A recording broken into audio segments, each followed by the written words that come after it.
We are about to enter the most mysterious street in Coyoacan, and possibly one of the most cursed places in Mexico City, the infamous Callejón del Aguacate, which we could roughly translate as Avocado Alley. Its peculiar name is due to the fact that before being an alley, there was an orchard where such fruits were grown. In fact, some avocado trees can still be found in this alley and the surrounding streets, as a reminder of that orchard. Now, let's enter the world of legends and urban myths that have made this alley famous.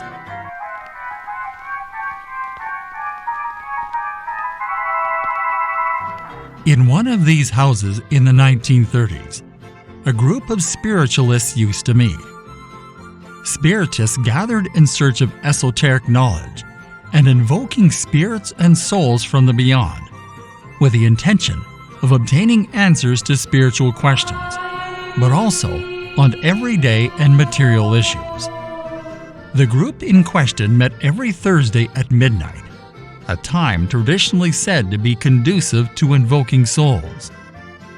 In one of these sessions, while invoking spirits through the Ouija board, the soul of a supposed gentleman appeared.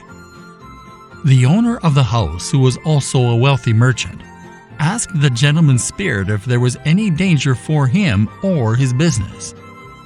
An icy chill crossed the room of the house where they were meeting, and it was then that the gentleman's spirit uttered a sentence.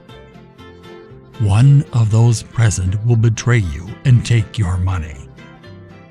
At the end of the sentence, the candles were extinguished, leaving the air freezing. The attendees at the meeting excused themselves and left the house. The owner of the house, in response to the spirit's warning, went mad in the following weeks.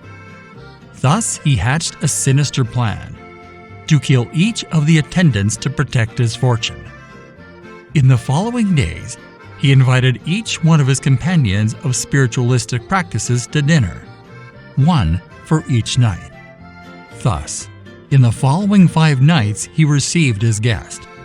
They had dinner, and when it was time for dessert, he took out a knife and slit their throats, hiding the corpses in the garden of his residence. Only the last person who had attended the dinner remained, his own wife. Completely crazed, he prepared a fatal dinner. What he didn't count on was that his wife had noticed the macabre feast, and while they were having dinner, the owner of the house began to feel sick and to sweat profusely. He then started to have difficulty breathing and finally fell dead over his dinner. His wife had poisoned him. The betrayal of which the spirit had spoken had become true.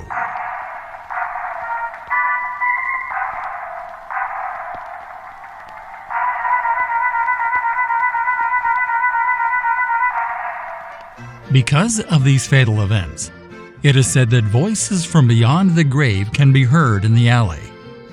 There are even those who claim to hear a sound similar to dragging chains, which would be the sounds of the owner of the house carrying the bodies of his guests to bury them in the garden. Let's move on a bit to forget this macabre tale. At number 92 Callejón del Aguacate is the studio of famed photographer Bob Chadwick. Chadwick was born in Rotterdam, Netherlands in 1933. From a young age, he was fascinated by photography and imaging. His interest grew when in 1958, he traveled throughout North America until he reached Mexico. After traveling through the north and west of the country, he arrived in Mexico City, a place that surprised him with its colors, people, and vitality. Thus, in 1959, he decided to settle permanently in the country. Chadwick's work rescues the daily life of indigenous communities, especially his award-winning work on the Rarámuras, or Tarahumara communities in Chihuahua. His photographs of landscapes, daily life, and Mexican art are celebrated for their beauty and the depth of the objects they capture.